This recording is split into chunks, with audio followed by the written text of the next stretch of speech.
Les méthodes de méditation sont des routes à suivre pour arriver à la rencontre de Jésus. Mais si tu t'arrêtes sur la route et que tu ne regardes que la route, tu ne trouveras jamais Jésus. Tu feras de la route un Dieu alors que la route est un moyen pour te conduire à Jésus. La méditation met en œuvre la pensée, l'imagination, l'émotion et le désir. Cette mobilisation est nécessaire pour approfondir les convictions de foi, susciter la conversion du cœur, fortifier la volonté de suivre le Christ. La prière chrétienne s'applique de préférence à méditer les mystères du Christ. Voilà donc la grâce de la prière chrétienne. Le Christ n'est pas lointain, il est toujours en relation avec nous. Il n'y a aucun aspect de sa personne divine et humaine qui ne puisse devenir pour nous un lieu de salut et de bonheur. Chaque moment de la vie terrestre de Jésus, par la grâce de la prière, peut devenir contemporain pour nous grâce à l'Esprit Saint, le guide.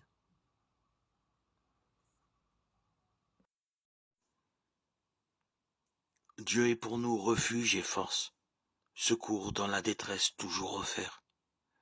Nous serons sans crainte si la terre est secouée, si les montagnes s'effondrent au creux de la mer.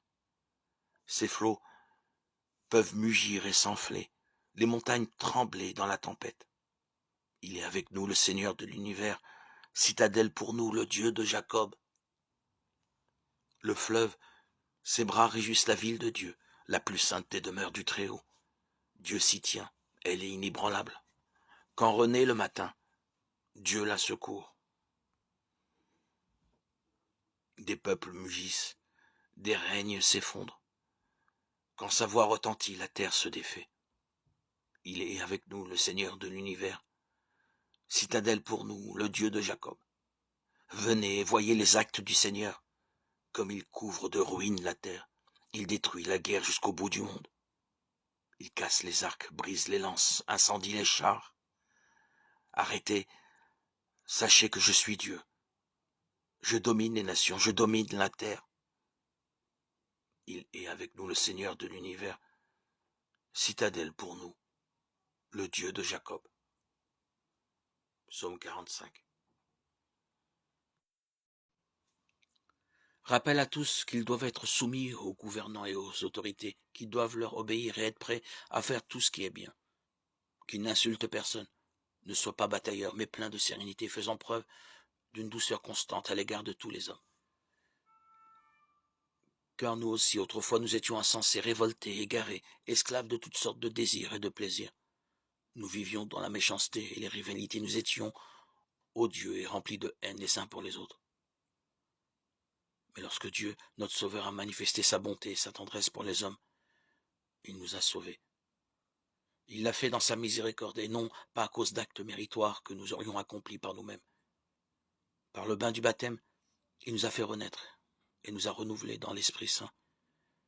Cet Esprit, Dieu l'a répandu sur nous avec abondance, par Jésus-Christ, notre Sauveur. Ainsi, par sa grâce, nous sommes devenus des justes, et nous possédons dans l'espérance l'héritage de la vie éternelle. Voilà une parole sûre. Et je veux que tu t'en portes garant, afin que ceux qui ont mis leur foi en Dieu s'efforcent d'être au premier rang pour faire le bien. C'est cela qui est bon et utile pour les hommes. Fuis les recherches folles, les généalogies, les disputes et les controverses sur la loi, car elles sont inutiles et vaines. Quant à l'hérétique, écarte-le après un premier et un second avertissement, sachant qu'un tel homme est perverti et pécheur. Il se condamne lui-même. Quand je t'aurai envoyé Artémas ou Tychique, dépêche-toi de venir me rejoindre à Nicopolis. C'est là que j'ai décidé de passer l'hiver. Donne bien à Zénas le juriste et à Apollos ce qu'il faut pour leur voyage, afin qu'ils ne manquent de rien. Que ceux de chez nous apprennent aussi à être au premier rang pour faire le bien et répondre aux nécessités urgentes. Ainsi, ils ne manqueront pas de produire du fruit. Ceux qui sont avec moi te saluent tous. Salut nos amis dans la foi. Que la grâce soit avec vous tous. Lettre à Tite 3, 1, 15.